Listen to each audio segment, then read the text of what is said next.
अस्सलाम वालेकुम, कैसे हैं आप सब लोग। मैं हूं नताशा वकास। अच्छा भाई, अभी जो है आज मैंने मिक्स सब्ज़ी बनाई है घर में, तो थोड़ा सा क्लिप बस उसका रिकॉर्ड किया है। साथ दवाई वगैरह वकास को दी थी तो वो पड़ी हुई है यहाँ पे, ख़ुद भी लिए मैंने क्योंकि मेरी भी तबीयत ख़राब हो गई थी। अच्छा खैर, उसके बाद बच्चों को कपड़े वगैरह पहनाए हैं मैंने, मुँह हाथ वगैरह धुला के। मैंने ना अभी सर्दियाँ हैं ना, बस कोशिश कर रही हूँ कि फ्राइडे को फ्राइडे हिलाऊँ। हाई नेक वगैरह निकाली है मैंने।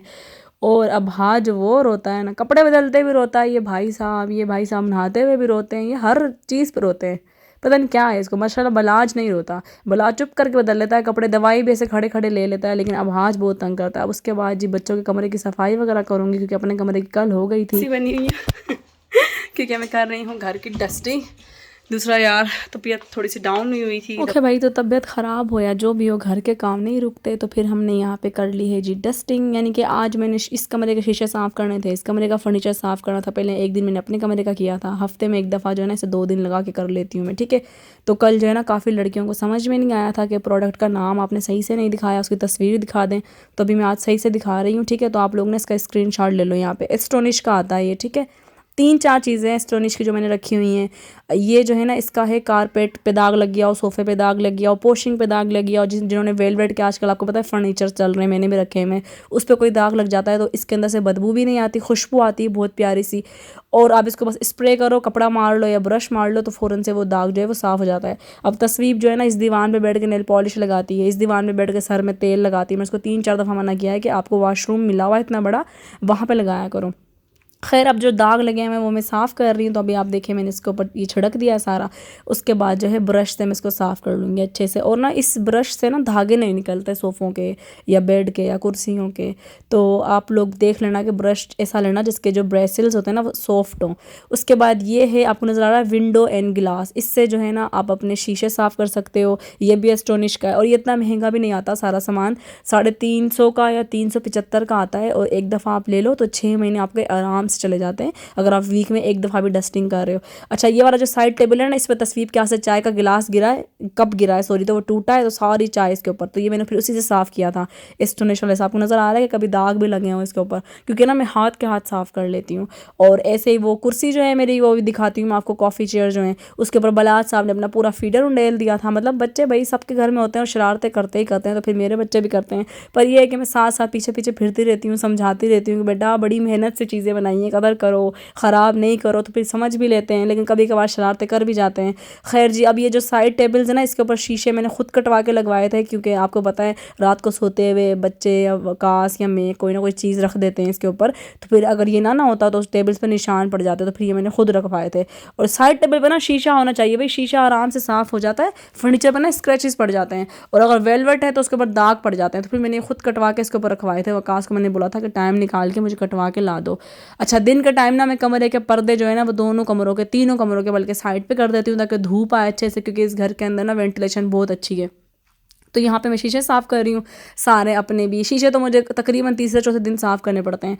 टेबल के ऊपर थोड़ा बहुत डस्ट वगैरह लगा हुआ था, वो मैंने साफ़ किया है। बलाज भी आ गया साथ हेल्प करवाने के लिए मेरे बच्चे ना मुझे देखते हैं ना, अच्छा मैं साथ साथ डस्टिंग कर रही हूँ तो ये मेरे साथ साथ करते हैं वैसे काम वगैरह। ये चीज़ मैंने नोट की है कि वाकई, क्योंकि मैं शादी से पहले ना कोई काम शाम नहीं करती थी इतना, बहुत कभी कोई सेंध धो लिया तो धो लिया, और खाना भी मुझे बनाना नहीं आता था। लेकिन क्योंकि मैंने अम्मी को देखा हुआ था ना काम करते हुए, वो ऐसे काम करती, तो ये चीज़ें जो है ना वो खुद ब खुद मेरे अंदर है। और मेरे अंदर नहीं, मेरी बहन के अंदर भी है। मेरी बड़ी बहन अभी आई थी तूबा, तो वकास से पूछना आप किसी दिन, कि वो रात को 3 बजे भी देखती थी ना गंद पड़ा हुआ तो वो सफाई करने लग जाती थी। अच्छा भाई, यहाँ पे ये कॉफ़ी चेयर को मैं साफ़ कर रही हूँ। कल अरमिश ने इसके ऊपर बैठ के नूडल खाई थी, तो वो उसने सारी चिपकाई हुई है यहाँ पे, तो फिर वो मैंने साफ़ करी है। उसके अलावा कॉफ़ी चेयर का जो मैं आपको बता रही थी ना कि बलाज ने ना फीडर गिरा दिया था पूरा उसके ऊपर निपल निकाल के, तो फिर वो भी सारा मैंने उसी से साफ़ किया था।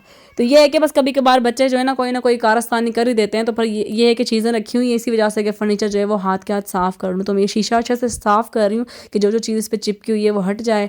फिर यहाँ पे जो ये मैंने दिखाया था ना अभी आपको स्प्रे एस्टोनिश का, तो उससे जो है वो कुर्सियाँ भी साफ़ हो जाती हैं अच्छे से। ये जो मैंने हाथ में पकड़ा हुआ है ना, ये आता है स्कॉच ब्राइट, किस कंपनी का आता है, लेमन मैक्स नहीं, पता नहीं क्या नाम है, मुझे नाम ही भूल गया, जिसके हम साबुन यूज़ करते हैं, ये उसी का आता है। और ये 250 के या 300 के 4-5 आ जाते हैं। तो फिर ये मेरे आराम किचन की शेल्फ साफ़ करने के लिए रखा हुआ है मैंने।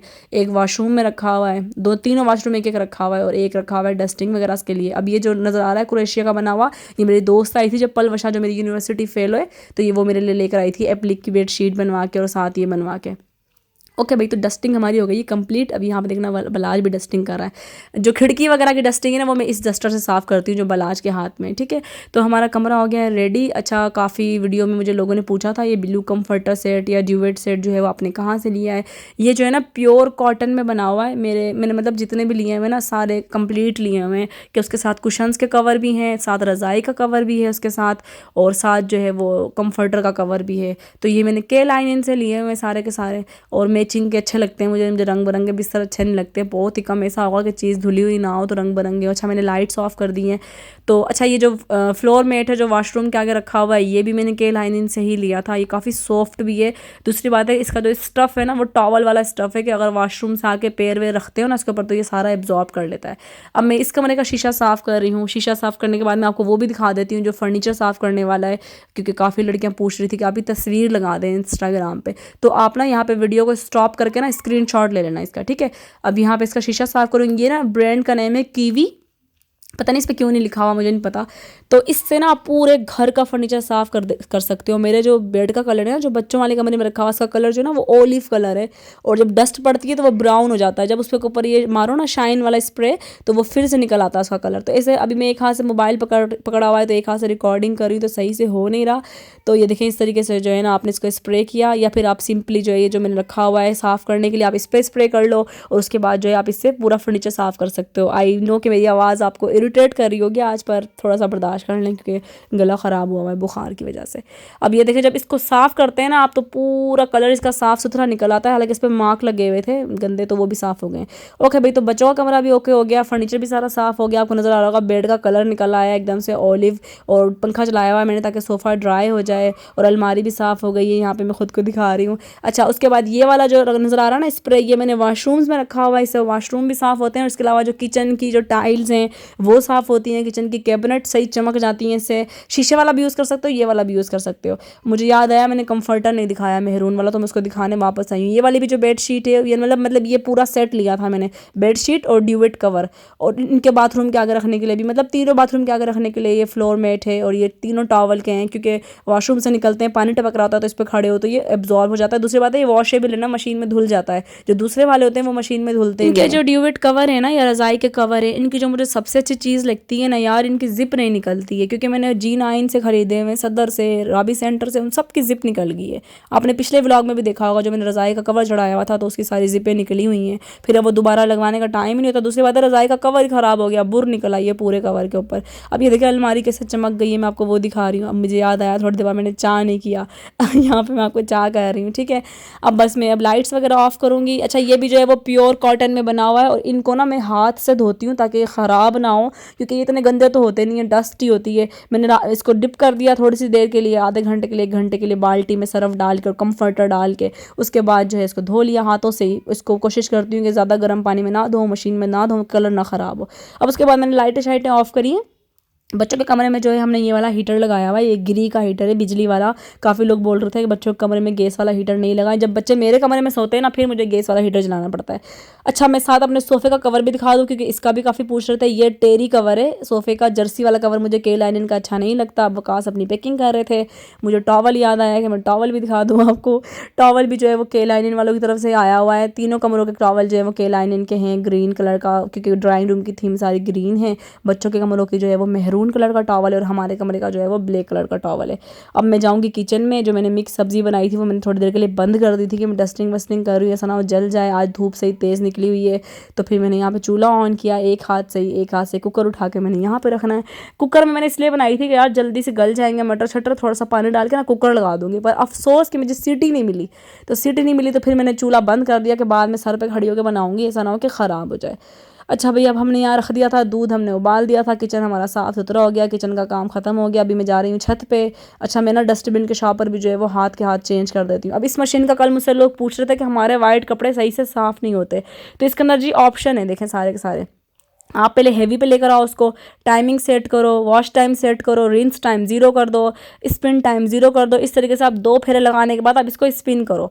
इसके अलावा इस मशीन के अंदर सारे ऑप्शन है, आपको नज़र आ रहा है, नॉर्मल, हेवी, वूल के लिए, डीप क्लीन के लिए, डेलिकेट के लिए, सारे सारे। अब जैसे आज मैंने वूल वाले कपड़े धोए तो मैंने आज इसको वूल पर रखा हुआ था, तो सेम ऐसे आप कर सकते हो। ठीक है, अब बच्चे जा रहे हैं तैयार होकर पापा के साथ पार्सल डिलीवर करने, अब आगे देखते हैं। तो ये था मेरा आज का छोटा सा व्लॉग, और कल आप लोगों को नाम समझ में नहीं आ रहा था तो मैंने आज आपको अच्छे से दिखा दिया है।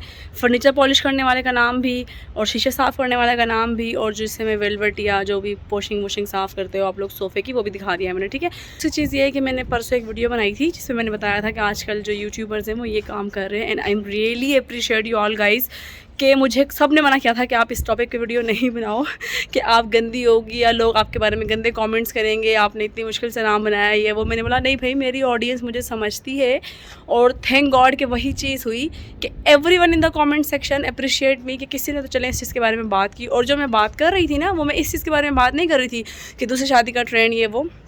हर किसी के यार अपना चैनल है, हर किसी की अपनी ज़िंदगी है, जो बंदा जो मर्ज़ी चाहे बोलता रहे। मैं जो बात कर रही थी वो कर रही थी इस चीज़ के बारे में, जो आजकल ये लीक पिक्चर्स और इसके ऊपर जो वीडियोस बन रही हैं, तो मैं तो उन लोगों की भी कोई वैल्यू नहीं है जो इस चीज़ को कैश कर रहे हैं, क्योंकि तस्वीरें, वीडियो, सब चीज़ हमारे पास भी आई थी, हर चीज़ हम लोगों के पास ही पड़ी हुई है, एक चीज़। पर हमें अच्छा नहीं लगा कि हम किसी की पर्सनल लाइफ के बारे में बात करें या उस चीज़ को कैश कराएं या उस चीज़ का जिक्र करें। मतलब एक बहुत ही गिरी हुई चीज़ है ये। एक मैं अपने थंबनेल पे भी ये चीज़ नहीं लिखती कि लीक पिक्चर्स का राज या फलानी चीज़ का राज। मुझे ये चीज़ें बहुत गंदी लगती हैं। ये पहले टिकटॉक पे होता था सारा कुछ, आज फलाने की पिक्चर लीक हो रही है, डिमके की पिक्चर लीक हो रही है, लोग खुद करवाते थे अपनी पब्लिसिटी के लिए। अब यूट्यूब पे भी वही सब है, और जो वीडियोज़ थी ना वो इसी चीज़ के ऊपर थी। और मुझे शुक्र अल्हम्दुलिल्लाह किसी एक बंदे ने भी नेगेटिव कमेंट नहीं किया। जितने भी कमेंट थे सब पॉजिटिव थे, और सब ने इस चीज़ को अप्रिशिएट किया और सब ने इस चीज़ को समझा। तो मुझे समझ में आ गया कि भाई मेरी ऑडियंस जो है वो बहुत ऑथेंटिक है और मुझे समझती है। ऑब्वियसली मुझे इतने साल हो गए आप लोगों के सामने, मैंने अगर कभी सरसरी सा जिक्र भी किया होगा ना कि मुझे ऐसा कोई मसला, लेकिन कभी मैंने वो चीज़ टाइटल पे, थंबनेल पे नहीं लिखी। अब जैसे मुझे सबसे बड़ा लगता है कि जो मुझे सदमा मिला था वो असजल का मिला था, और वो चीज़ भी मैंने एक दफ़ा बताई, और एक दफ़ा बताने के बाद मैंने कभी उस चीज़ को दोबारा कैश नहीं करा। वरना मैं चाहती तो उस चीज़ को यूज़ कर करके कि मेरी बेटी चली गई है, वो ये चीज़ें कर करके मैं उस पर भी व्यूज़ ले सकती थी। पर नहीं, मैं हमेशा चाहती थी कि लोग मुझे मेरे काम से पहचानें। और जब मेरा यूट्यूब चैनल मेन ग्रो हो गया था उसके बाद मैंने ब्लॉगिंग स्टार्ट की थी, क्योंकि तब लोग ये समझते थे कि यूट्यूबर्स तो कोई काम नहीं करते और ये बस यहाँ से पैसे कमा के ऐश कर रहे होते। तो फिर मैंने उनको ये दिखाना चाहती थी कि नहीं भाई, मैं सारे काम करती हूँ, मुझे नहीं पता और किसी का, लेकिन मैं सारे काम करती हूँ। मुझे तसल्ली नहीं होती जब तक मैं अपने बच्चों का काम, अपने घर का काम खुद ना कर लूँ। तो मैं अपना घर भी मैनेज करती हूँ, मुझे पता है दीन को भी साथ लेके चलना है, और मुझे पता है कि भाई चैनल को भी साथ लेके चलना है। और एक इन 4 लोग हैं जो ये कॉमेंट करते थे कि भाई आपकी कमाई जो है वो हराम है, ना महरम आपको देखते हैं ये वो। तो ये बात जो है ना मैं क्लियर कट आज बताना चाहती हूँ, मैंने कभी नहीं बोली। मैं वीडियोस नाम महरम के लिए नहीं बनाती हूँ। मेरी वीडियोस होती हैं औरतों के लिए, मेरे जैसी शादीशुदा ख़वातीन, बच्चियों के लिए, लड़कियों के लिए होती है। मैंने कभी किसी वीडियो में नहीं बोला भाई, मर्द, हजरात, कभी मेरा कोई लेना देना ही नहीं है उनके साथ। और जहाँ अल्लाह ताला ने मुझे पर्दे का हुक्म दिया है ना, वहाँ पे अल्लाह ताला उनको भी हुक्म दिया है कि आप अपनी निगाहें नीचे रखें। वो मेरी वीडियोज़ खोल के देखते क्यों हैं? मैंने कभी उनके लिए लिखा, कभी टाइटल में लिखा, कभी किसी वीडियो में बोला कि मेरी वीडियो मर्द हजरात के लिए, कभी नहीं लिखा होता। मेरी वीडियोज़ हमेशा औरतों के लिए होती है, ख़वातीन के लिए होती हैं, लड़कियों के लिए होती हैं, बच्चियों के लिए होती हैं। कभी मैंने नहीं लिखा किसी वीडियो में। तो उनको चाहिए ना कि वो ना देखे। अल्लाह ताला उनके देखने का हिसाब मुझसे क्यों लेगा? अल्लाह ताला उनसे पूछेगा ना कि तुमने क्यों देखी भाई इसकी वीडियो। मुझसे तो अल्लाह, अगर मैं सोचूँ ना कि यार मैं आज सच संवर के वीडियो बनाती हूँ, मुझे ना महरम देखेंगे, तब मुझे गुनाह मिलेगा। मेरे जहन में कभी ये चीज़ नहीं है। अल्लाह जानता है कि मेरी नीयत क्या है और मैं किस नीयत से काम कर रही हूँ, और मुझे इस चीज़ का पक्का यकीन है, पक्का, कि मेरी एक एक रुपया जो है ना वो हलाल है। मैं बहुत मेहनत करती हूँ, बहुत मेहनत से वीडियोस बनाती हूँ, कंटेंट सोच के। मैं व्लॉग भी बनाती हूँ तो उस पर भी मैं सोचती हूँ यार मैं आज ऐसा क्या बताऊँ कि लोग उससे कुछ सीखें मिले। अगर मेरे पास व्लॉग बनाने के लिए नहीं होता, मैं 6-6, 7-7 दिन व्लॉग नहीं लगाती कि कुछ था ही नहीं, मैं दिखाऊँ क्या यार, कोई चीज़ नहीं थी इसमें सीखने वाली। और काफ़ी लोग ये भी बोलते हैं इबादत क्यों दिखाती हैं आप, इबादत क्यों दिखाती हैं? तो मैं फ़र्ज़ इबादत दिखाती हूँ। मैंने कभी ये नहीं बताया मैं तहज्जुद पढ़ रही हूँ, मैंने कभी ये नहीं बताया मैं नफल पढ़ती हूँ, या मैं सलातुल तस्बीह पढ़ती हूँ, या मैं सलातुल तौबा पढ़ती हूँ। जो नफल इबादत है ना वो मेरा और मेरे अल्लाह का मामला है। फ़र्ज़ जो है ना, ये नमाज फ़र्ज़ है। ये चीज़ छुपानी होती ना तो अल्लाह ताला मर्दों को भी हुक्म ना देता कि आप मस्जिद में जाके नमाज़ पढ़ा करो। फिर तो मर्द भी एक दूसरे से छुप छुप के नमाज़ पढ़ते कि ये तो छुपाने वाली चीज़ है। हर चीज़ दिखाऊँ कि मैं फ़ैशन कर रही हूँ, मैं बाल कटवा रही हूँ, मैं बाल कलर कर रही हूँ, सब चीज़ दिखाऊँ, लेकिन जो फ़र्ज़ चीज़ है ना कि नमाज़ पढ़नी है वो मैं आपको नहीं दिखाऊँ। मुझे ये चीज़ समझ में नहीं आती। लेकिन अल्हम्दुलिल्लाह कि अगर वीडियो के नीचे 400 कमेंट होते हैं ना, 390 कमेंट जो होते हैं ना वो पॉजिटिव होते हैं और 10 कमेंट्स होते हैं जो नेगेटिव होते हैं, तो फिर इससे क्या मैटर करता है कि अच्छाई है, बुराई भी है तो अच्छाई भी है। तो खैर ये मेरी आज की वीडियो थी, आई होप कि आप लोगों को अच्छी लगी होगी। और काफ़ी लोग पूछ रहे थे कि बिल्लू कम्फर्टर कहाँ से लिया था, तो मैं उनका लिंक लगा दूँगी, K-Linens का मेरा कोड भी है उनके ऊपर। अब मुझे पता नहीं है कि कम्फर्टर पर वर्क कर रहा है कि नहीं कर रहा, लेकिन मैं लगा दूँगी कोड, व्हाट्सएप नंबर भी लगा दूँगी, कोई कंप्लेन वगैरह हो तो आप लोग वहाँ से जाकर जो है वो बाय कर सकते हो। और मेरी आज की वीडियो थी, आई होप कि आपको अच्छी लगी होगी। ऐसा है तो लाइक शेयर जरूर करना, कमेंट करके जरूर बताना वीडियो कैसी लगी। मैं बोलूँगी आपसे नेक्स्ट वीडियो में, तो तक रखिएगा अपना ढेर सारा ख्याल और मुझे दुआओं में याद रखना यार, मेरे बच्चों को भी, मेरी फैमिली को भी, और आप सभी हमेशा मेरी दुआओं में। अल्लाह हाफिज़।